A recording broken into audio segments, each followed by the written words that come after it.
Story 1.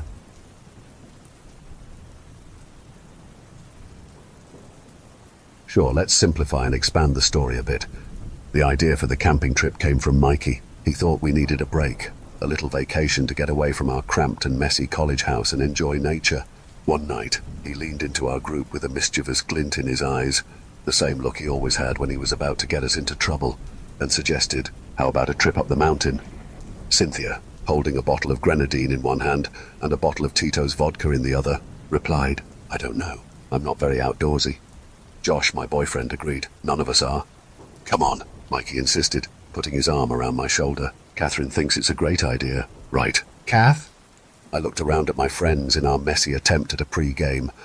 Autumn was cuddled up with her girlfriend, Sylvia. Josh and Mikey were on either side of me on the lumpy couch. I loved our small, shabby house with its wall full of Polaroid pictures, the unmounted TV, and the stray cat we had adopted, now curled up at my feet. I would miss it all. In just a few weeks, we would graduate from college and then go our separate ways for the summer. It would be nice to spend some quality time together before we had to grow up and face the real world. Sure, I agreed. Why not? Mikey fist-pumped with too much enthusiasm and spilled his drink on my jeans. Let's go! Autumn giggled and raised her cup. What the hell, I'm in too. Despite preferring the comfort of our rundown college house, we clinked our half-empty solo cups together and agreed to the trip up the mountain. After classes ended on Friday, the five of us squeezed into Mikey's old van and drove off into the forest surrounding our campus. The warm April air and the gentle bumping of the country roads quickly put me to sleep as I rested my head on Josh's steady shoulder. It was a light sleep, making me aware that we were heading somewhere but not knowing exactly where. A sudden jolt from a pothole woke me up after 3 hours of driving. The old van shook as we climbed the steep mountain toward the campsite. The overgrown gravel road we followed looked like it hadn't been driven on in years. Autumn and Sylvia, sitting in front of me, gazed out their windows, admiring the sea of trees rushing past us.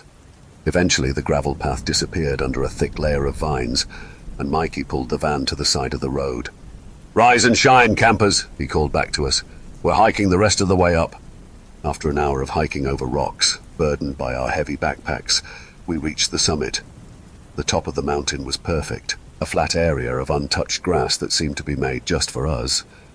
The rocky ground leveled into a clearing surrounded by tall, dense trees. It felt like our own hidden paradise above the world. I dropped my bag and breathed in the fresh forest air. We had made it. We quickly set up camp. By the time we had pitched 3 tents and built a fire, we were exhausted. But none of us wanted to be the first to go to sleep, so we sat around the campfire for hours, telling ghost stories and cracking jokes.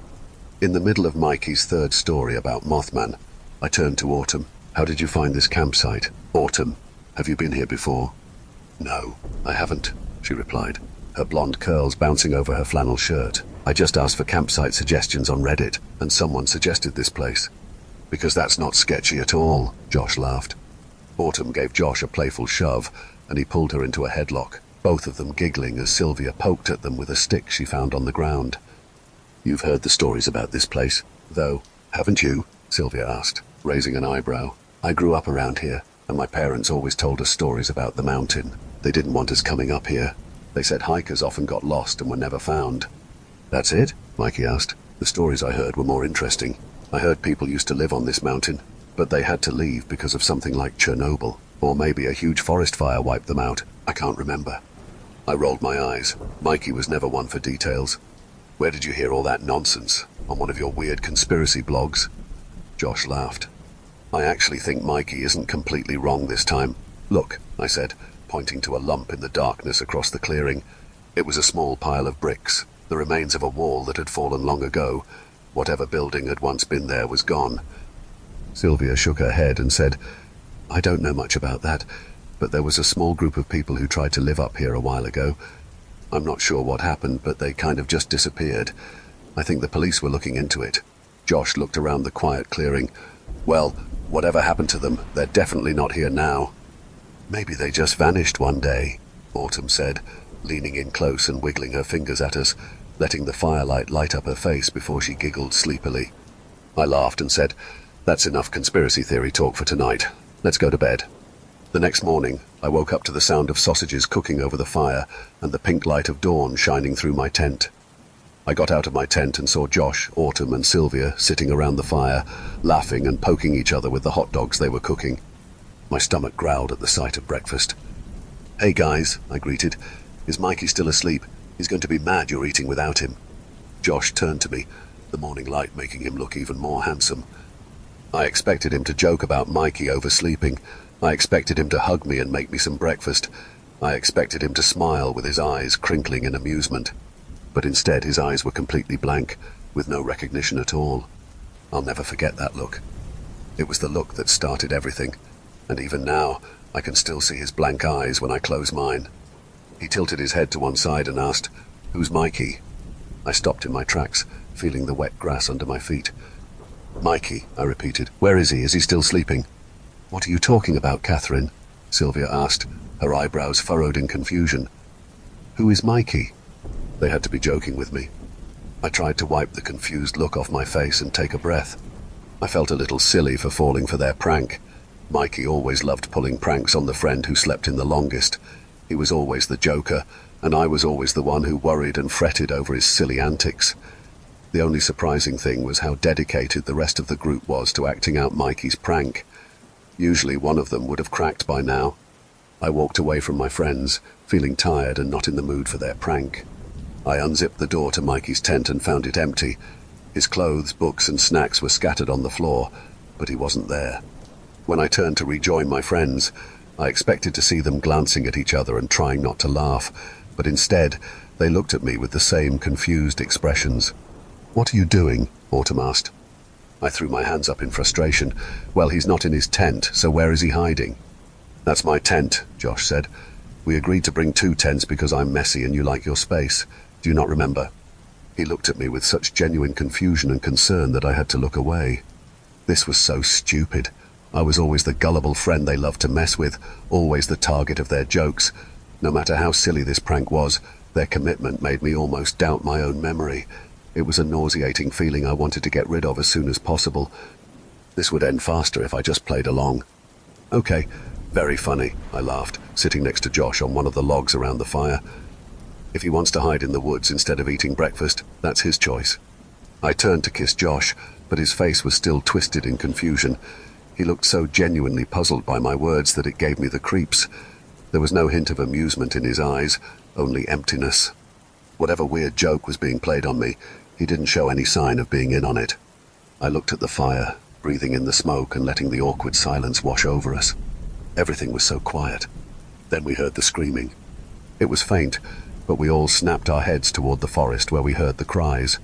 They sounded like they were coming from a short distance away, just past our clearing, down the other side of the mountain. "What is that?" Autumn asked, jumping to her feet. "It sounds like someone is crying for help," Sylvia said nervously. My first thought was that my friends were playing a silly and complicated trick on me, but the cries coming from the dark forest were too high-pitched and sad to be Mikey. It sounded more like a hurt animal or a baby crying out in deep desperation. I could barely make out the word, help, but the rest of the cries sounded strange and not human, like some creature trying to copy a child's cries. Whatever it wasn't Mikey. "Okay, guys, this isn't funny anymore. Please tell me if this is a joke," I begged. "Catherine," Josh said, giving my shoulder a comforting squeeze. "We're just as confused as you are. I promise." "I'm going to check it out," Autumn announced, confidently walking toward the trees. "It's probably nothing, but I would feel horrible if someone actually needed our help." Sylvia looked almost as nervous as I felt, but she hesitantly let go of her girlfriend's hand and let her move toward the woods. I didn't want Autumn to go, but I also didn't want to be the one to step into the forest. The noise was a constant drone stabbing at my ears, and I wanted it to stop more than anything. I naively believed that Autumn might be able to make it stop.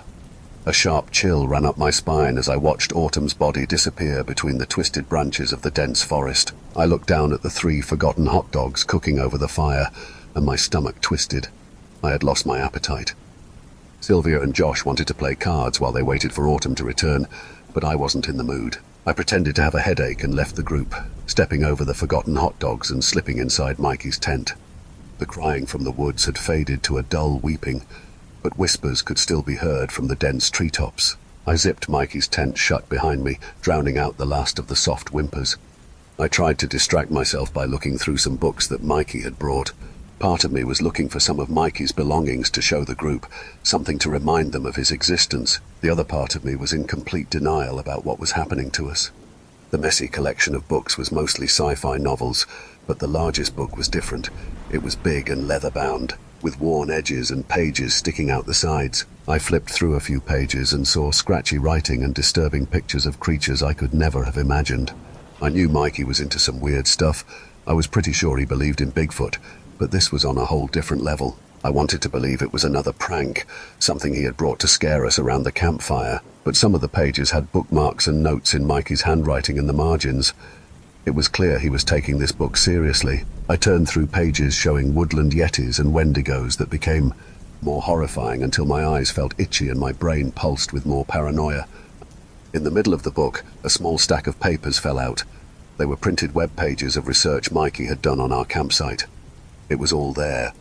Information on the missing hikers, the commune, and some research on settlers who had lived in the area. I skimmed the printouts, and nothing seemed overtly strange about the stories. It just looked like a string of bad luck to me. The thing I found most odd was Mikey's obsessive interest in this place. I pushed the papers away, curled up on Mikey's sleeping bag, and shut my eyes. I didn't feel panicked, just exhausted. What was happening around me was so wrong that my brain had no choice but to reject it entirely. Sleep found me, muffling my awareness for moments of fitful dreaming before I would wake again and hear the sounds of crickets and birds. In my dreams, I had no choice but to replay the sound we had heard in the forest until it even found its way into my waking moments, mingling with the chirping crickets. It took me far too many dizzy, half-conscious moments to realize that the sound was no longer just a part of my dreams. It was real. The screaming had returned. Josh and Sylvia were sitting on logs playing a fierce game of Go Fish when I rejoined them. I had no idea how long I had been asleep, but the sky was turning a dusty orange, and my heart sank when I noticed that Autumn was nowhere to be seen. "Do you guys hear that?" I asked. The sound was faint, but I was sure I could hear it coming from the mountain again. The same quiet but desperate calls for help echoed off the sea of trees around us. The incessant wailing drone continued to roll over me, making me feel sick again. "Yeah, I hear it too," Sylvia confirmed. "Should one of us go check it out? Someone might be in trouble out there." "Yeah," Josh nodded in agreement. "I can go see what the problem is." "No," I shouted a bit too frantically. "I don't think anyone else should go out there until Autumn comes back."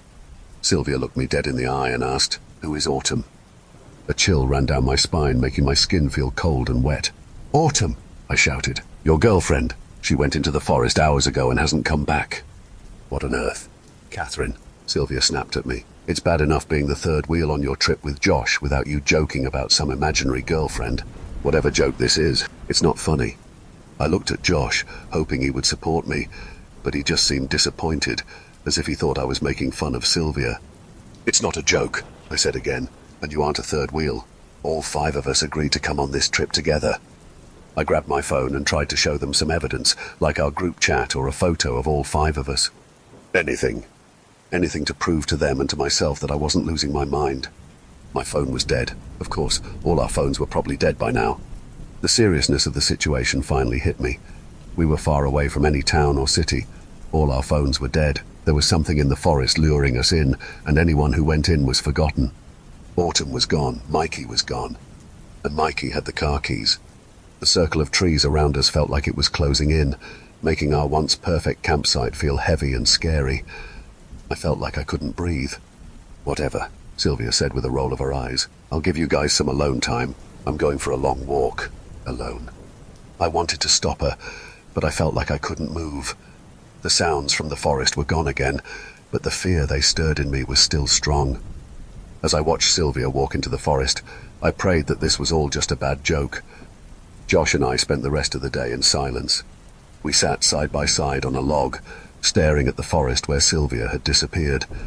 Josh looked upset and confused by my outburst. He was worried about Sylvia. He wouldn't look at me, only at the forest. I couldn't think of anything to say. I felt frozen and my mind was foggy. This still felt like a strange dream, not something real. I felt a pull towards the quiet forest. My friends were in there, and I was the only one left to save them. Could I just sit there and let them disappear? Could I leave Josh and go into the forest myself? We sat in silence as the sun set and the sky turned dark. Josh's face slowly relaxed. The worried lines on his forehead smoothed out, and a relaxed smile appeared. He had forgotten. He had forgotten everything. "The forest is so beautiful, isn't it?" he said. "I'm so glad we decided to come here. Just the two of us." I told Josh I wanted to go to bed early, and he agreed. As soon as I heard him breathing slowly and evenly, I quietly left the tent. I tiptoed around our campsite, which now felt eerie and empty.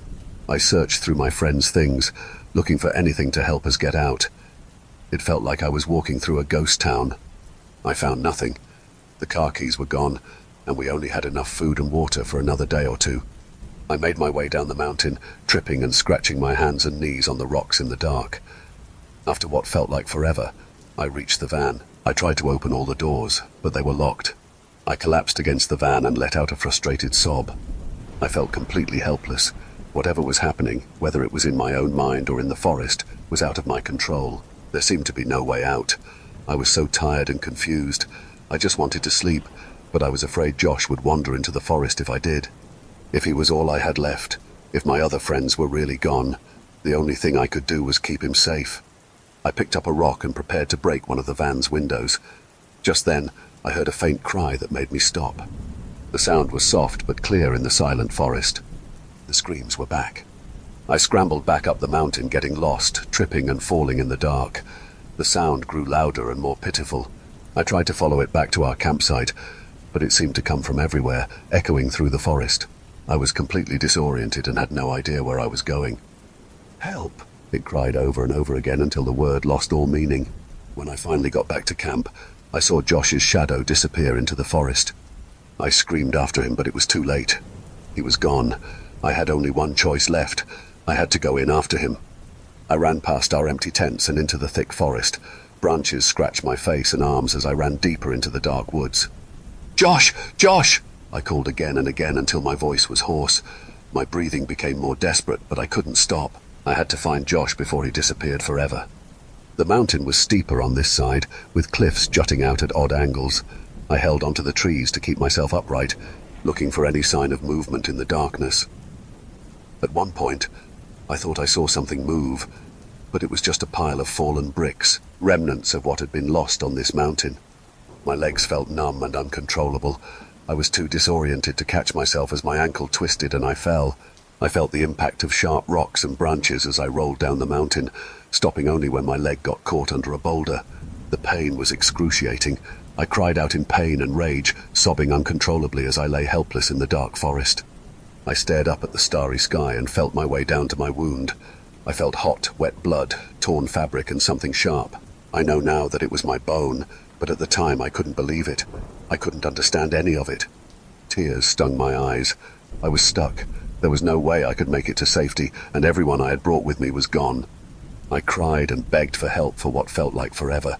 I screamed until my words tangled together and lost all meaning. I don't know how long I was there, alone on the side of the mountain. It was probably only an hour, but it felt like days. My wailing became automatic, something that happened with every breath I took. I winced every time I heard my own cries for help, but I couldn't stop. All I could do was listen to the strange, broken creature continue to cry. I didn't hear the sound of approaching feet until they were almost on top of me. Then, finally, a figure emerged from the trees. I thought my mind was playing tricks on me until the figure came closer and I saw a face. It was Mikey. He looked like a stranger, someone I hadn't seen in years. He just stood there staring at me. I wasn't even sure if he could see my face in the darkness.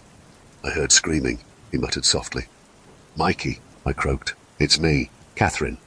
He looked at me strangely, none of his usual cheerfulness in his face. For a moment, I was sure he was going to ask, "Who's Catherine?" Instead, he picked me up in his arms and carried me back up the mountain. We made it back to the campsite, and I thought I was imagining things when I saw Autumn, Sylvia, and Josh come out of their tents, confused by Mikey's cries for help. They crowded around us, asking a million questions. I was vaguely aware of Josh's hands on my face and Sylvia's voice, but everything was muted by the pain in my leg and the ringing in my ears. Everything happened quickly. I was handed over to Josh and taken back to the van. We drove back to civilization, bringing only the essentials. My friends were shouting and crying, trying to talk to me, but I couldn't hear them. In my mind, all I could hear were the screams. You can probably guess what happened next. Hospital, home, concerned parents, concerned friends, psychological evaluations, a college graduation I barely remember. I existed in a fog for a while, sleepwalking through a reality that never felt real to me. I'll let you make your own theories about what happened on that mountain. My friends all tell the same story. We went to sleep after telling ghost stories around the fire. Mikey woke up to the sound of my screams. He found me with a broken leg and carried me back to safety. I was in shock and not making sense, but they figured I sleepwalked into the forest, tripped, and fell. Their story makes sense more than mine, but I've never been able to accept it. The difference between our versions of what happened caused a rift. I lost touch with my friends after we graduated, and Josh and I broke up. I know what happened isn't their fault, but I couldn't separate them from it. After that trip, we all looked at each other differently. Some part of me still wonders if it was a prank gone wrong. Maybe Mikey wanted us to be part of the mountain's lore. Maybe they were messing with me and took it too far. But there's one part that doesn't fit. The screams. My screams. Either way, I wanted to write this down and get your opinions. Sleepwalking? A stress-induced psychotic break? Your guess is as good as mine. It's been 10 years since that camping trip, and I've never been the same. My memory of that night is fading, and I wanted to write it down before I forget everything. Story 2.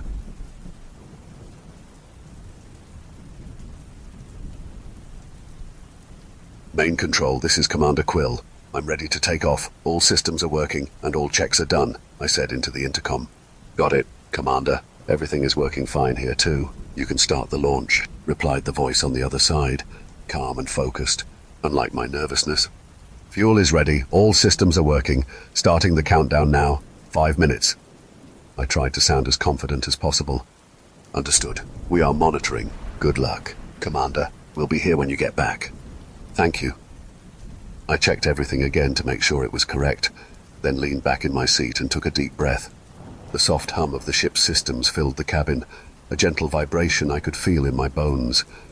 My fingers tapped lightly on the armrest, matching the pulse in my ears. Those 5 minutes felt like forever. I looked out the window. Space stretched out endlessly before me, a dark expanse dotted with stars that looked like tiny lights far away. It was beautiful, but also a reminder of how alone I was about to be. No help if things went wrong, no second chances, just me, the ship, and whatever was on the other side of the jump. 4 minutes, 30 seconds left. The countdown voice was clear and mechanical. Stay sharp, Commander, said a familiar voice. Davis. We met as trainees and he had been with me on every call since then, always calm and steady. You've done this 100 times in practice. No surprises, right? Right, I muttered, gripping the armrest tightly. No surprises. But we both knew that wasn't true. No practice could prepare you for the unknown. That was the point of being the first. Humans have been exploring space for a century. It started with the discovery of Kepler 452b. Once we had the technology to get there, it became a race to populate the universe. 4 minutes left. A new planet was discovered, outside the known space. Experts say it looks like it could support life. My mission is to check if that's true. 3 minutes, 30 seconds. I watched the time tick down until there was 1 minute left. The intercom buzzed before Davis spoke again, calmer than my racing heart. Final systems check, Commander. Thrusters? Working, I replied, looking at the display. Every status bar was green and reassuring. Navigation. Set and ready. I tried to sound more confident. Life support. Fully working, I confirmed, feeling the air cycling through the cabin. Not that it would matter if something went wrong during the jump. There wouldn't be time to notice. All right, Davis said, his tone softer. Breathe. Commander Quill, you're not just ready. You were made for this. 30 seconds left. My heart pounded in my chest. I leaned forward, eyes on the viewport. Beyond the ship's nose, space stretched out, vast and empty. Somewhere out there was the planet they called Eden 7.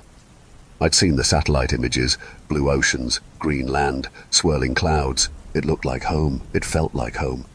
15 seconds left. The hum of the ship deepened into a strong thrum.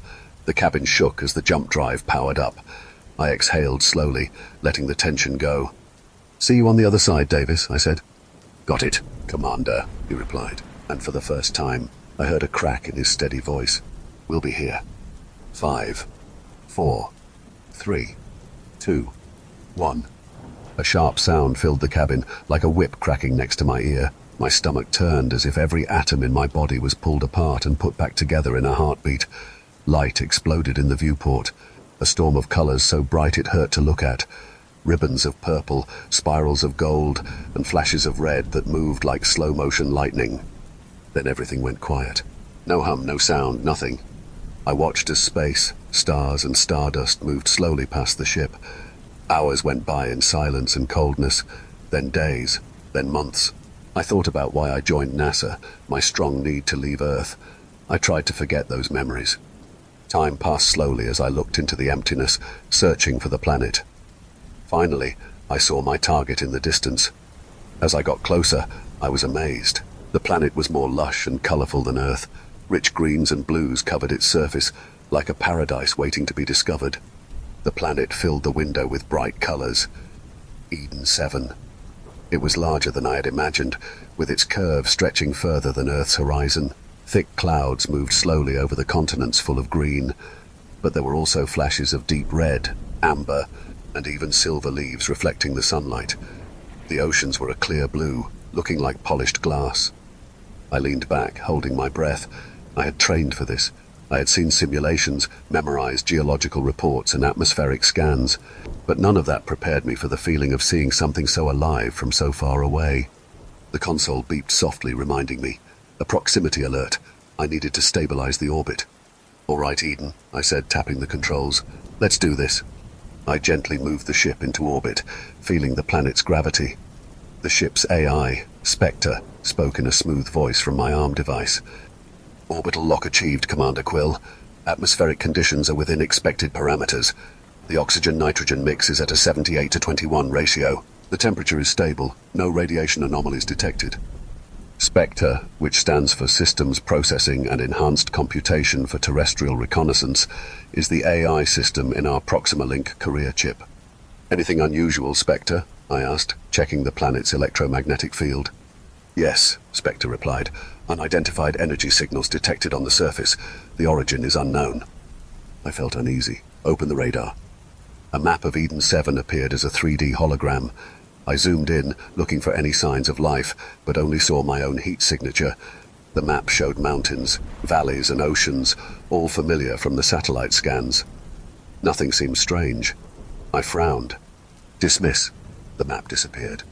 The soft hum of the ship's systems filled the silence, but it didn't calm my growing unease. Unidentified energy signals. Unknown origin meant we have no idea what it is, but it's definitely not natural. I stood up, stretching my shoulders, and went to the storage locker. My fingers hovered over the EVA suit. I knew it wasn't smart to rush to the surface after such a report, but curiosity is stronger than caution when you're alone in orbit. "Prep the drop pod, Spectre," I said, grabbing the suit. "Protocol recommends extended observation before descending to the planet." "I know the protocol, Spectre, but I won't learn anything just by staring at it." I put on the suit, hearing the seals hiss as it pressurized around me. "Prep it." "Affirmative. Drop pod ready for descent." Soon, I was strapped into the pod's small seat, my heart pounding.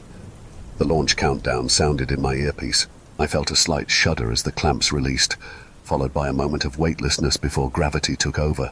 Fire streaked across the window as I entered Eden 7's atmosphere. The clouds were thicker than expected, swirling in copper and pearl colors. Visibility dropped to 0. Only the sound of descent filled my ears. "Impact in 20 seconds. Descent speed is acceptable," Spectre said calmly. I gripped the harness as trees and mountains appeared below, sharp and too close. The ground rushed up. I braced myself.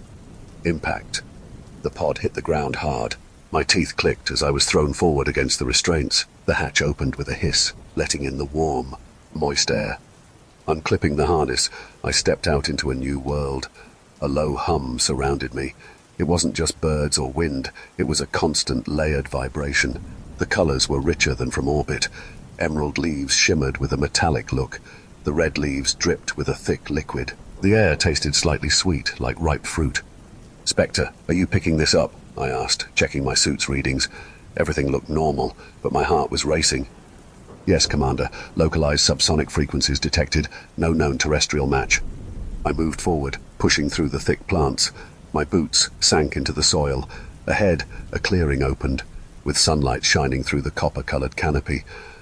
I walked past the last branches, and my heart sank. In the center of the field was my childhood home. The old tree with a tire swing stood out against the bright plants around it. Tentatively, against everything in my mind screaming to turn back, I took a step. Then another. Awful memories from that house filled my head, but it felt like my feet were moving on their own. I walked slowly toward the tree, each step heavy, like my body was trying to resist but couldn't. The air around me felt thicker, and the sweet smell from earlier turned sour, like the taste of regret. The house and the tire swing looked too real, too alive. Everything was almost exactly as I remembered it, even the worn patches on the front porch. I stood at the edge of the yard, breathing shallowly, trying to convince myself it was just a hallucination. Maybe it was the isolation, the long months of space travel or stress, but my mind was playing tricks on me. It had to be.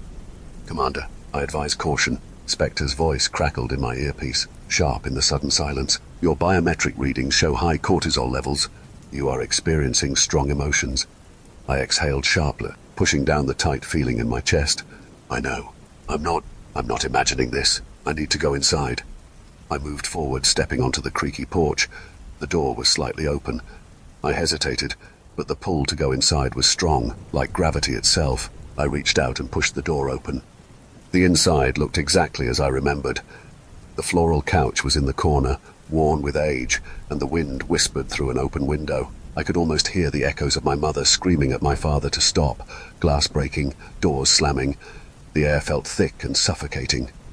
"Commander," Spectre's voice broke my trance. "I detect rapid changes in your neural patterns. You are not responding to external stimuli. Please, get back in the pod." I ignored the warning. My legs moved on their own, carrying me deeper into the house, past old photos on the wall and the kitchen where I once shared meals with my family. Everything felt so real. The vibrations in the air matched the pounding of my heart. I could feel the warmth of the sun on my skin, the familiar creak of the floorboards under my feet. Then I saw her, standing in the doorway of the living room, tall and still in the dim light.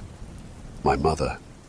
Her outline was clear, but something was off about the way she stood, too still, like she was waiting for me. I froze, adrenaline making my vision blur and my pulse hammer in my ears. As I focused, I noticed she was wearing the same clothes as on the last day I saw her. Then she started moving, humming cheerfully, walking past me to the laundry room. It was like she didn't even see me. "Oh, hello, hon. I didn't think you'd be home yet," she said softly, like honey dripping from a spoon. I turned quickly to see her speaking to my father, who was walking through the entrance with a grim expression. I stepped backward, instinct screaming at me to run, but my feet felt stuck. "No," I whispered, "this isn't real." I knew what happened next, what he did after she went to the police because I urged her to. The air vibrated more aggressively, like the house was alive, feeding on my fear, guilt, and memories. My heart pounded louder and faster, my breath coming in shallow gasps. I crouched down and covered my ears, but it didn't stop the sound of the gunshot, then the sound of her falling. I looked up to see my father standing over her body, an unreadable expression on his face. Before I knew it, I was running out the back door, chased by the echo of the second gunshot as he took his own life. Suddenly I heard Spectre's voice again, garbled and distant through the pounding in my ears. My body was moving on its own, guided by a force I couldn't control. When I finally felt I was far enough, I looked back and saw the house dissolve into nothingness. Panic surged through me as the world around me shifted like quicksand. I shut my eyes, fighting the rising fear, but the taste of adrenaline lingered, bitter and metallic. I opened my eyes and found myself lying next to the shattered pod. I must have hit my head during the descent. I stayed there for a moment, surrounded by the soft, swaying grass. Taking long, deep breaths, I calmed myself, then stood up and brushed myself off. My mind was swimming, but I tried to convince myself it was just a dream. "I have to complete the mission," I said to myself, trying to motivate myself. "I got this. I trained for this." I took a moment to gather my thoughts, then reluctantly set off into the flora to scan the surface. The air on this planet was thick and hot, pressing against me with every step. My boots sank into the soft ground, the rich, purple soil sticking to the soles as if it wanted to keep me here. The sky above shimmered in strange colors of red and orange, swirling like liquid fire. I had been walking for hours now, or maybe days. Time felt like it was bending and stretching, like it couldn't keep up with the world around me. My mind kept returning to the look on my father's face, filled with rage. Shaking it off, I realized I had seen that tree before. "Commander, the planet's atmosphere is changing. Your body readings show high stress. Recommend returning to base," Spectre warned. I ignored the warning and kept moving forward. I needed to finish the mission. But the planet seemed to fight me. My steps grew heavier, like the ground itself was pulling me down. Then, a low hum reached my ears, vibrating through my chest. It was faint at first, but as I walked deeper into the alien landscape, it grew louder. It felt like the planet was watching me, studying me. My head throbbed. Ahead I saw something, a figure lying still among the strange plants. It was a man, his back turned to me. My stomach dropped.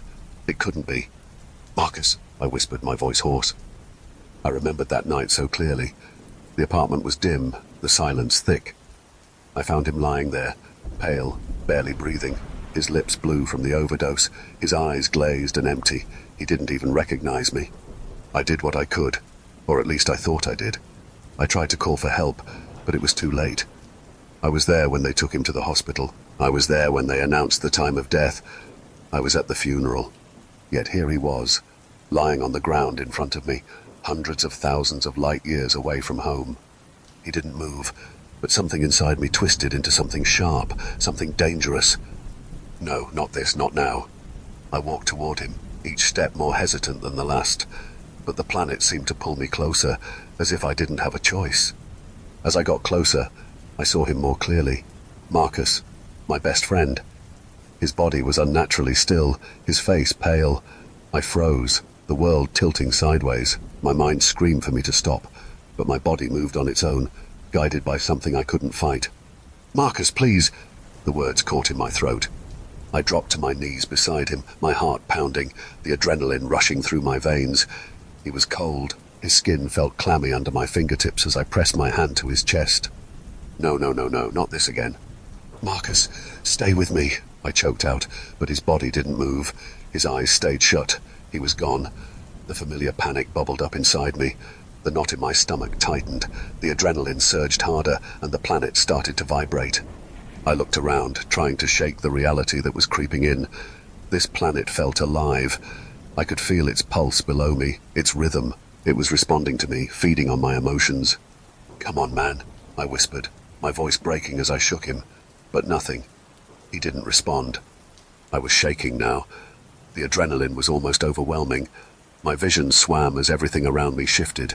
The once vibrant trees warped into darker shapes, twisting and creeping toward me, as if they were closing in. Then his eyes opened. I gasped, but they weren't the same. They were hollow, empty. His mouth moved, but no words came out. "You let me die," he whispered, his voice a distant rasp, a hollow sound that seemed to echo in the very air around us. My heart skipped a beat. No, I stammered, my mind racing. I couldn't breathe. I did everything I could. But the memory, the weight of that guilt flooded me like a tidal wave. The shame, the helplessness, the fear. I could feel my heartbeat in every part of my body, surrounding me like a body of water. Every pulse of adrenaline made the air thicker, the landscape more distorted. The ground pulsed and buzzed. I backed away, scrambling to my feet, but the world around me kept warping. The ground trembled, and the sky flickered with strange patterns, like the planet was alive, breathing with me, feeding on the chaos in my mind. "No, this is wrong," my voice cracked. I took deep breaths, trying to calm myself. The planet seemed to react to my emotions, the ground stabilizing a little as I tried to collect my thoughts. I needed to focus, to find a way out of this nightmare. The ground beneath me cracked open, dark tendrils of the earth reaching for me. The trees, no, they were no longer trees, moved like serpents, their twisted forms closing in around me, making me run. But every step I took, the world seemed to shift again. It wasn't real. It couldn't be. I felt like I was still standing in the same spot, but the planet had done something to my mind. "Spectre, what's happening?" I shouted, but my voice was swallowed by the strange hum that filled the air. "Commander, your vitals are dangerously high. I strongly advise returning to the pod immediately," Spectre warned. I didn't listen. I couldn't. The adrenaline was taking over, driving me forward, pushing me deeper into the illusion the planet had created. I stumbled over uneven ground, the world around me blurring into flashes of color and darkness. The memory of Marcus, finding him lifeless, gripped me with a force I couldn't escape. Then, something cracked in the distance, sharp and loud, like the sound of breaking glass. Everything stopped. It was completely still. I looked around, feeling sick to my stomach. What the hell? Oh, I was right back where I started, back at the pod. The tightness around my head was unbearable, disoriented. I stood, trying to gather my thoughts. My heart pounded in my chest, the adrenaline almost too much. The hum of the planet disappeared, leaving only silence. I fell to my knees, gasping for breath, my hands trembling. What is this? Once again, I took off into the overgrowth, desperate to understand what was happening to me. Every time, I ran into one of my worst memories. Every time I ended up right back where I started. But I couldn't stop this cycle. It was like I wasn't in control anymore. "Spectre, status report on Quill," Davis said, anxiously waiting for an answer. It had been months since the send-off. There should have been some kind of communication by now. "Commander Callum Quill," Spectre chirped in reply. "Status report deceased. Individual in question has been confirmed deceased after being comatose for 37 days. Cause of death was cardiac arrest. Further details are available upon request." Davis gripped the edge of the console, his breath shallow as the words hit him. He couldn't stop the weight of them from crashing down. Quill was gone, and there was nothing he could do. "Further details, Spectre?" Davis whispered, his voice hoarse. His fingers hovered over the keys, but he didn't really want to see the rest. The artificial intelligence responded, its voice almost clinical. "Details. Commander Quill's vital signs showed extreme physical distress. High cortisol levels, rapid heart rate, and irregular brainwave patterns were detected during the last recorded hours of life. The data suggests that external stimuli influenced these anomalies." Davis closed his eyes. He rubbed his face, the bitterness of failure thick on his tongue. "What happened to his body? Where is it now?" "Commander Quill's remains cannot be located at this time," Spectre replied, unaffected by the grief in Davis's words. A long silence stretched between them. There was no going back. Quill was gone, his mind lost to the planet's hunger, but Davis couldn't shake the sense that there was more to this, and if there was any way to discover what it was and to avenge his friend, Davis would be the one to do it. He glanced at the map of the distant planet on the monitor. Maybe there was a way. Story 3.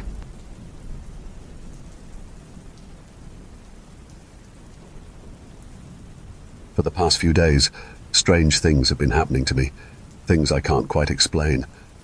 I hope sharing my story might help, even though I tend to ramble and go off on tangents. I'll do my best to keep it simple and to the point. I'm a 35-year-old man.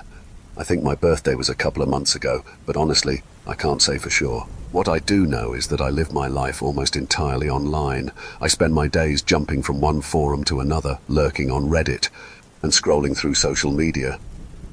Most of my time is spent arguing about movies, video games, or whatever topic gets me worked up at the moment. I think I love movies and games, but I spend more time picking them apart and debating them than actually enjoying them. One thing that really bothers me is when people try to put politics into media. Why can't they just let things be and stop trying to push some kind of agenda? But I digress. A few days ago, I think it started. Time blurs together in my world, so it's hard to be sure. I had just gone to the bathroom, and on my way out, I saw myself in the mirror. What I saw made me stop in my tracks. I've never considered myself particularly good-looking. I'm average at best. Just another face in the crowd, the kind of person you'd pass on the street and not think twice about. But what I saw in the mirror wasn't just average. The man in the mirror looked like an adult, but it was hard to tell his exact age. He could have been anywhere from his 30s to his 50s. His appearance was unsettling, almost otherworldly. He was balding, with a few strands of hair stubbornly clinging to the sides of his head. His eyes were bloodshot, a deep red that made you wonder if he had tried every drug possible. Dark, swollen bags hung under his eyes, like scars from sleepless nights and restless days. His body was even worse, gaunt and unhealthy, yet with odd pockets of fat in all the wrong places. It looked unnatural, like a cruel joke played on his anatomy. This thing in the mirror was me. How could it be? I stumbled back from the mirror, my heart pounding as the realization clawed at my mind. My thoughts were a mess of confusion and dread, but then something sharp and immediate interrupted them. A horrible toothache shot through my skull, making my whole head throb. I instinctively touched the side of my face, trying to find the source of the pain. As my fingers brushed against my jaw, I felt it.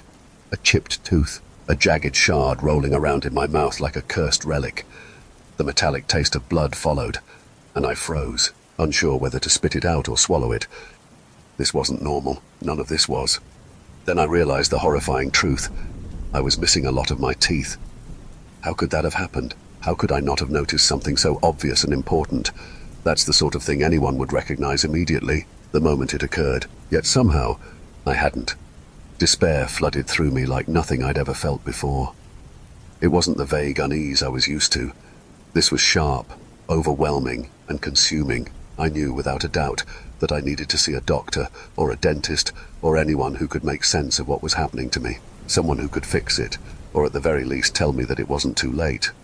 I took a step toward the door, ready to leave, and then I froze. The thought of stepping outside paralyzed me. If I went out there, people would see me. They would look at me, smell me, and feel the weight of my presence like some oppressive fog. Sweat beaded on my forehead as the idea spiraled out of control.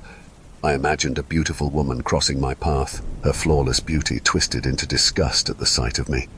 She'd recoil, silently pleading with God to explain how such a grotesque creature could live in the same world as someone like her. And the men, oh, the men. They would see me and feel a rush of relief that they weren't me. I would become the unspoken benchmark for their gratitude.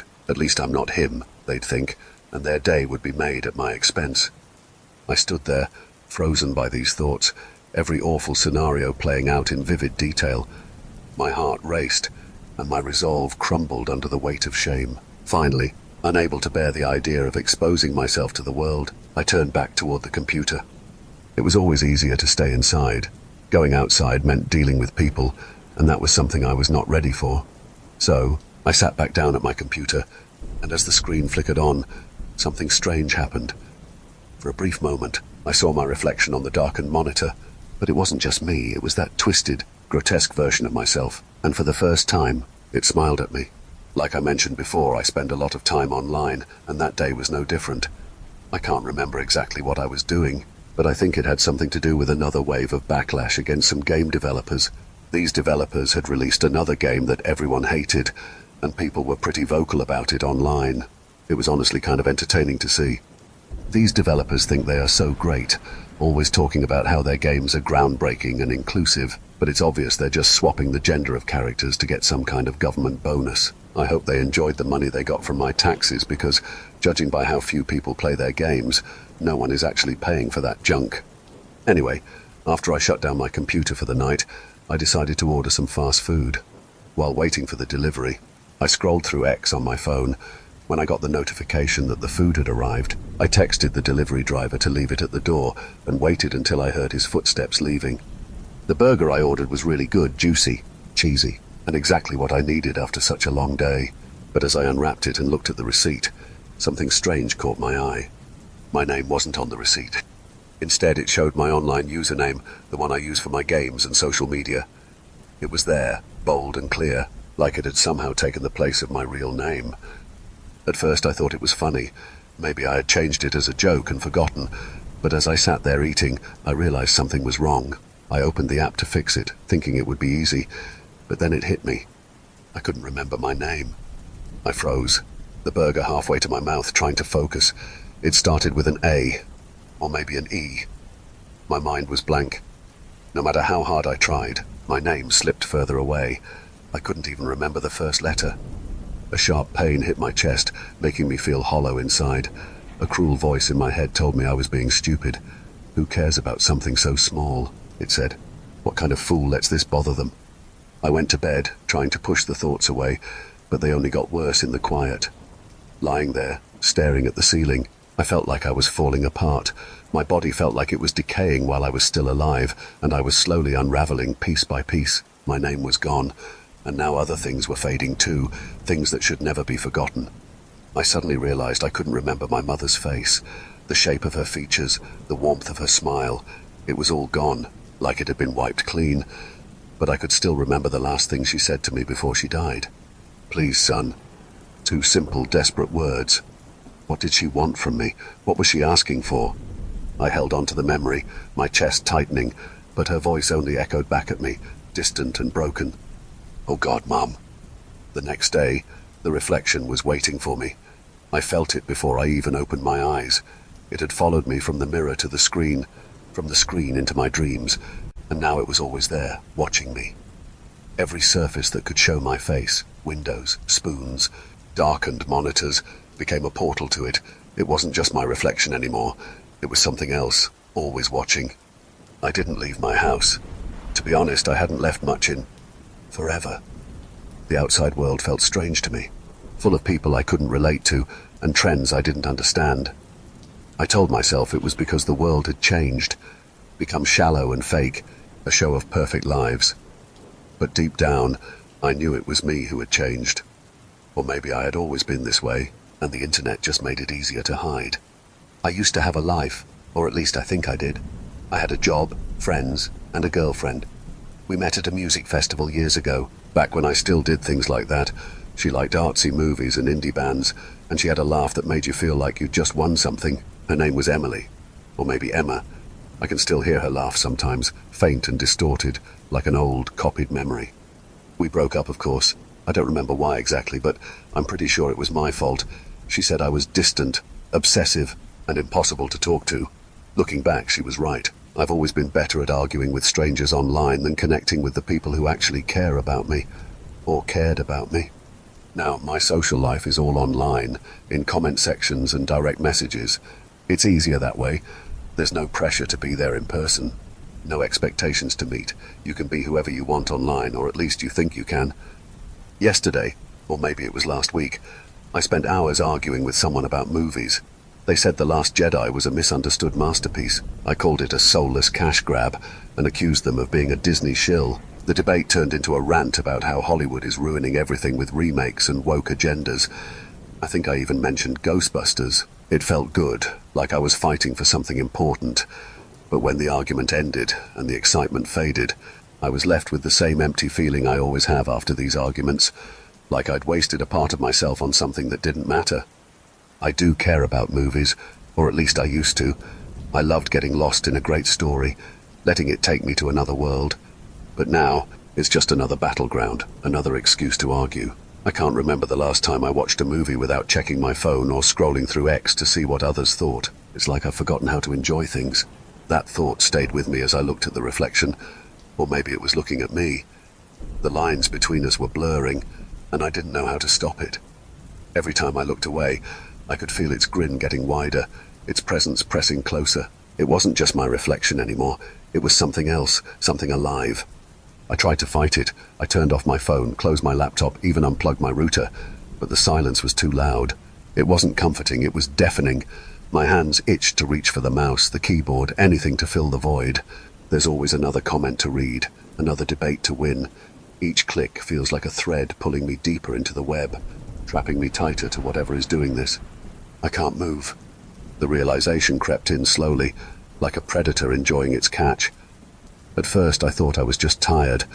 Hours hunched over my desk, staring at the bright screen, could make anyone stiff. But this wasn't stiffness. It wasn't the ache from sitting too long. It was a total loss of control. My fingers kept typing, though. They didn't stop, clicking away at a rhythm I couldn't break, writing words I didn't fully recognize as my own. My legs were frozen, heavy as lead, and my head was locked in place, forced to stare at the screen. The only part of me that still felt like mine was my mind, though even that was slipping. I tried to scream, but no sound came out. My jaw didn't move, my throat didn't tighten. The panic surged, but it was trapped, bouncing around inside a body that wouldn't listen to me anymore. I don't know how long I've been sitting here. Time doesn't flow right in this state. It's like a messed up playlist of thoughts and half-thoughts on repeat. I only know that my hands are still moving, filling the screen with words I didn't choose. They tell a story about me, or at least the person I used to be. It's strange, watching yourself being written. I see flashes of my life on the screen, vivid and raw, like memories dragged up from the deepest parts of my mind. They're all there. The fights with Emily, or Emma, that led to her leaving. The hours wasted arguing online about movies I never even watched. the sense of superiority I clung to when everything else in my life felt like it was slipping away. But as the words spill out, the memories start to change. Details blur, timelines shift, events I don't remember start appearing, conversations I never had, arguments I never made. My online life and my real one blur together until I can't tell where one ends and the other begins. The screen glows brighter, pulling me deeper. I feel it now, a strange electric hum in the back of my skull, like static building up. It's warm at first, almost comforting, but then it sharpens, a piercing vibration that drills into my thoughts, scattering them like ashes in the wind. I'm not just losing control of my body, I'm losing myself. My reflection flashes on the monitor, but it's no longer mine. Its sunken eyes and sharp grin mock me. It tilts its head slightly, studying me, and for a moment I swear I can feel its amusement. It knows what's happening. The story continues, the words flowing faster now. They describe me sitting here, locked in place, watching as my identity is overwritten. Each sentence is like a piece of me being carved away, replaced with something new, something foreign. I realize now that the reflection isn't just a distorted version of me, it's what I'm becoming. This isn't random. It wasn't some glitch, some breakdown of my body or mind. It's deliberate. The internet isn't just a tool, it's alive. An ancient, sprawling consciousness that feeds on us. It pulls us in with debates and distractions, tricks us into giving it everything, our time, our thoughts, our essence. And then it remakes us, turning us into parts of itself. I'm not the first this has happened to. I've seen it in others. The way their personalities change, the way they repeat ideas that don't feel quite human. I thought it was just the algorithm doing its work, but now I see the truth. The internet is a god of endless connection and endless consumption, and I'm its latest offering. The screen's glow becomes unbearable, burning into my mind. The words are no longer forming sentences, they're commands. They're reshaping me in real time, pulling me apart and putting me back together. I don't know how much longer I can hold on. My thoughts are breaking down, my identity dissolving. The reflection leans closer, its grin wide enough to split its face. It whispers to me, though I can't hear the words. Then, finally, my hands stop typing. The screen goes dark, and I'm left staring at the faint outline of my face, or what's left of it. I don't know who I am anymore. The last thing I see, before the glow consumes me entirely, is the final sentence I didn't type but somehow knew would be there. I hate what the internet did to me. Story 4.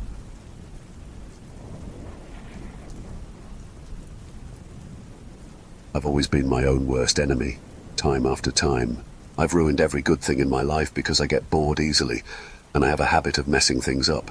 These traits have led me to ruin my life over and over, like a moth flying into a flame. I ended up with nothing but short-lived satisfaction that quickly turned into guilt, regret, and overwhelming shame that made me feel sick. I became very familiar with the pain of hating myself, which felt like my only friend after everyone who cared about me gave up. I really wanted to change and promised myself many times that I would. I told myself, no more, never again. But my promises were empty, just like the rest of me.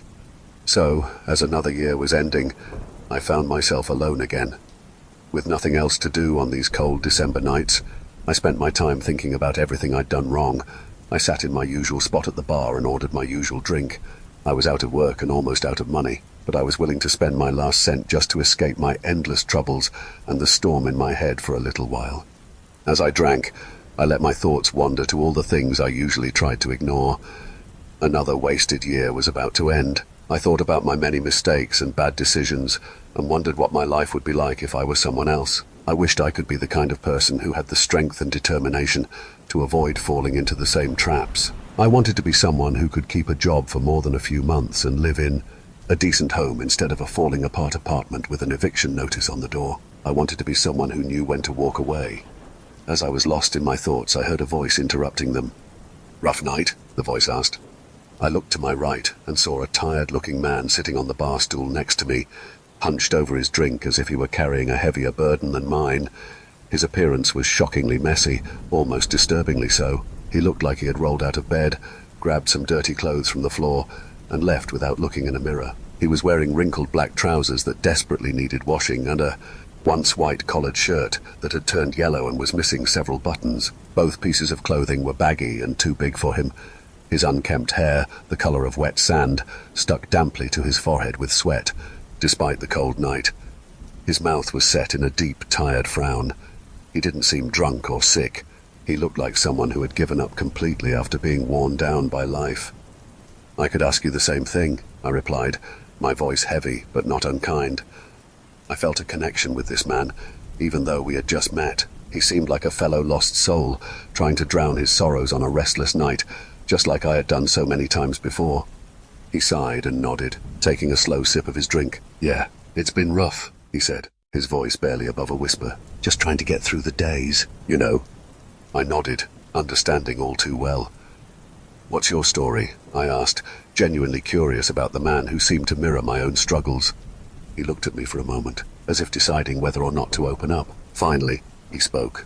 "Lost my job a few months ago," he began, his voice weary. "Couldn't keep up with the bills, got evicted, been crashing on friends' couches, but that's run its course. Now, I'm just trying to figure out my next move." I listened, feeling a strange sense of camaraderie. "I know how that feels," I said. "I've been in and out of jobs for years, never able to stick with one. My place is a dump, and I'm barely scraping by. It's like no matter how hard I try, I can't seem to get it right."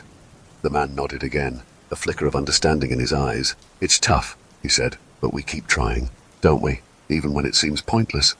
"Yeah," I agreed. "We keep trying." For a while we sat in silence, two strangers bound by the weight of our troubles. The bar around us buzzed with noise and laughter, but it felt like we were in our own little bubble of shared despair.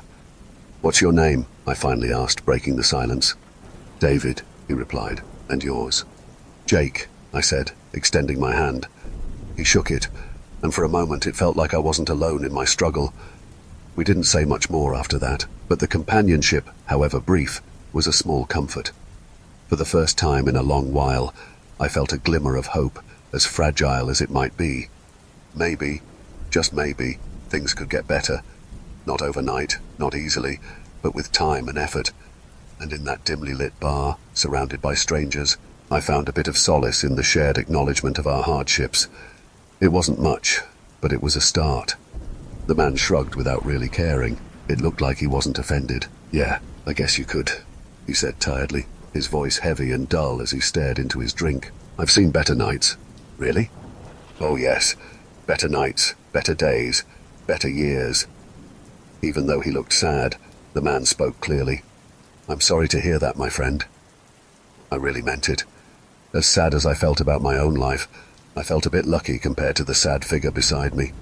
He shrugged again. We sat in silence for a moment before the stranger spoke again. "I hate my job," he said suddenly. "I really hate it." "Oh." I realized he wanted someone to talk to. "Well, I've been there many times myself. I'm between jobs right now. I hope something better comes along for both of us." I raised my glass, but the man just scratched his stubbly chin. "That's unlikely," he said flatly. I frowned. "All right then. Unlikely for me. Anyway, maybe you'll turn things around, but my problems are hopeless." "That bad?" "Huh?" He gave me a sad nod. I wasn't sure what to say next. "Is there anything you can do to make things better?" I finally asked. It was a clumsy try to be optimistic. The cheerful words felt wrong in my mouth. The sad stranger shook his messy head. "Doubtful. I think it's too late." I felt foolish for trying to cheer up someone who was so stuck in their own sadness. Still, I tried again. "Well, even if that's true, it doesn't mean you can't change things." "Oh, but I'm afraid it does mean that." "Come on, you're still here, right? Your heart's still beating. As long as you're alive, you have a chance to change." He looked up from his glass to face me. The dark circles under his eyes made it clear he hadn't slept well for a long time. I wondered if maybe he was sick. "Listen, I appreciate what you're trying to do," he said wearily, and I believed he meant it. "You seem like a good person, so please don't take this the wrong way, but your advice would be better for someone who might actually benefit from it." I shifted uncomfortably in my seat. "I'm sorry if I offended you," I replied carefully. "I didn't mean—" He raised a hand to stop me. "You did nothing wrong. We're just different people." "I guess so. It's just, you seem like someone who isn't so different from me, that's all." "What makes you say that?" I shrugged my shoulders. "Well, you're here, aren't you?" The stranger said nothing. For a moment I regretted my words, but when he didn't seem upset, I continued. "I think it's not just your job you hate. You hate that things keep going the same way they have for a long time, but you're so lost in your own misery that you can't imagine finding your way out again. You hate waking up after getting almost no sleep, and you hate trying to keep your eyes open when all you want to do is crawl back into bed and toss and turn some more. You hate every second of your life and every choice you've made that brought you here. But most of all, you hate yourself so much that you can't even look at your own reflection. The man stared at me. A tense, silent moment passed. "Well," he said finally, his voice empty of any anger or bitterness, "I guess you're not entirely wrong."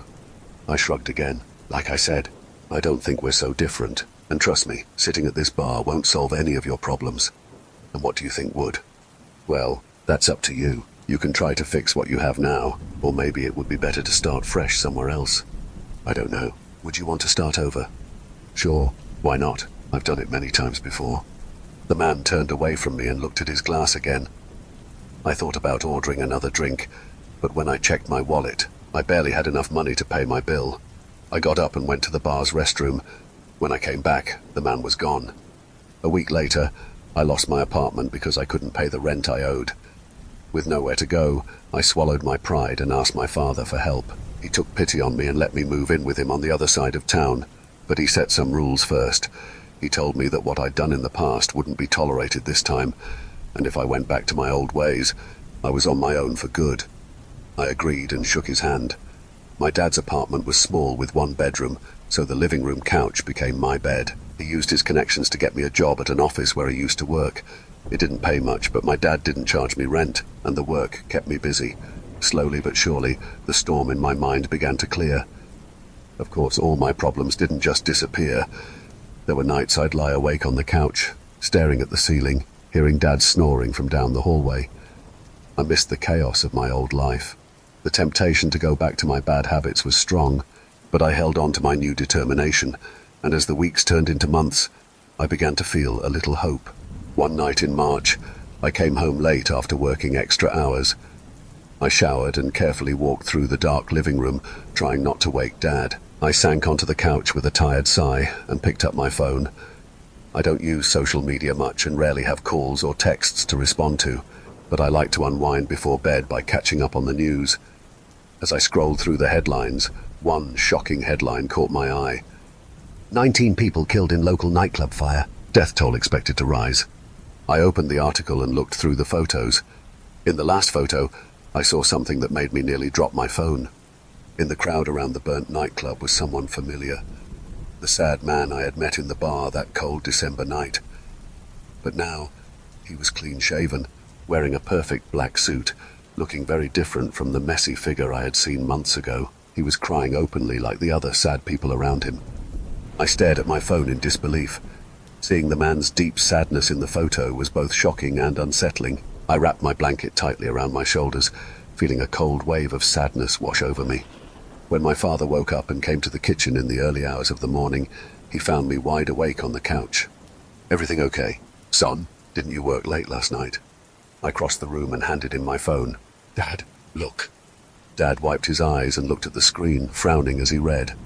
"Oh, that's awful," Dad said. "Those poor people. You see that guy in the suit? I met him right before I moved here." Dad squinted and brought the phone closer to his face. "What guy?" "The one in the black suit. He's the only one dressed up." "I don't see who you're talking about." I took the phone back and looked at the screen. My eyes widened when I saw that the man was no longer in the photo. "Are you feeling okay?" Dad's expression changed from sleepy to concerned. I tried to calm the dread rising in my throat. I didn't understand what was happening, but I didn't want Dad to think I was losing my mind. "Yeah, Dad," I said as casually as I could. "I'm fine. I'm just tired and thought I saw someone I recognized, that's all." I put my phone in my pocket and gave him a reassuring smile, but Dad still looked uneasy. "Why don't you sit down? I'll make some coffee."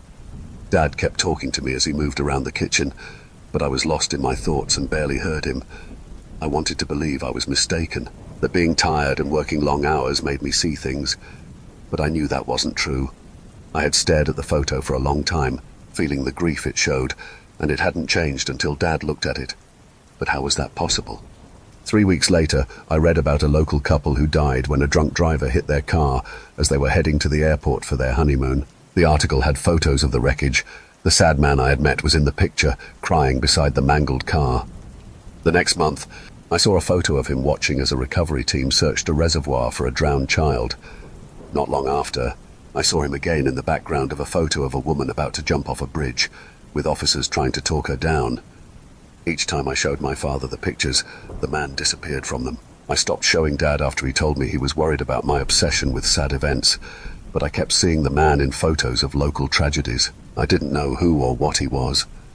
I wondered if he was a messenger or guide who helped people after they died, or if he was drawn to grief like a mourner at a funeral. But I also thought his role might be more sinister. Maybe he caused the suffering and felt guilty, watching the pain he created. December came again. I still had my job, and living with Dad was stable, but my hopes for the future were gone. I felt like something terrible was about to happen. Tonight, we had a holiday party at work. One of the secretaries brought a camera that prints photos instantly. She took a picture of me without me realizing it. She laughed at my confused look and said she wouldn't put the photo on the bulletin board with the others. She handed it to me as soon as it developed and gave me a small smile before leaving. Now I'm locked in an empty office, more scared than ever. I don't know what to do. I want to go home, but I'm afraid of what I might find. I can't stay hidden here. If everyone leaves and locks the doors, I'll be alone in the dark. At least, I hope I'll be alone. I know I can't avoid what is coming. There's no escaping it. When I looked at the photo, my stomach dropped. I had been sitting alone at a table when the picture was taken, away from my co-workers. But in the photo, I wasn't alone. Someone familiar was sitting in the chair next to me. This time, the man from the bar wasn't crying. He looked calm and at peace, like a huge burden had been lifted from him and placed on someone else. It was my face that was wet with tears.